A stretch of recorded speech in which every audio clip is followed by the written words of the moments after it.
The car Cadillac built for Formula One is called the Cadillac MAC 26, and it represents a completely new entry into the sport rather than an evolution of an older design. It was developed specifically for the 2026 regulations, which introduced major changes to both aerodynamics and hybrid power systems. At its core, the MAC 26 is a carbon fiber monocoque chassis, the standard for modern F1 cars, designed to be extremely light while maintaining maximum strength and safety. The car uses a fully stressed engine layout, meaning the engine itself is part of the structural integrity of the car, helping reduce weight and improve rigidity. Power comes from a 1.6-liter turbocharged V6 hybrid engine supplied by Ferrari, combined with an electric motor as part of the hybrid system. This setup follows the latest F1 rules, delivering high efficiency and massive power while relying heavily on energy recovery systems. Cadillac plans to replace this with its own in-house engine around 2029, showing long-term ambition.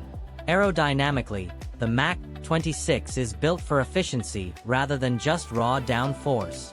The 2026 rules push teams toward reduced drag and improved overtaking, so the car features a sleek body, simplified wings, and advanced airflow management around the floor and side pods. Like all modern F1 cars, it includes the Halo safety device and highly complex front and rear wings designed to balance speed and stability. One of the most distinctive aspects of the car is its asymmetrical livery, with one side darker and the other lighter, something rarely seen in Formula One.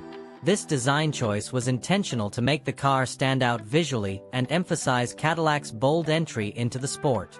On track, the MAC 26 is not yet a front-runner. Like most new teams, it faces challenges with pace, reliability, and development speed. However, the car is designed as a foundation. Cadillac built it with long-term growth in mind, focusing on data collection, aerodynamics refinement, and gradual performance gains. In simple terms, the Cadillac F1 car isn't about dominating immediately. It's a starting point for a future works team, combining proven components with new engineering to build toward competitiveness over time.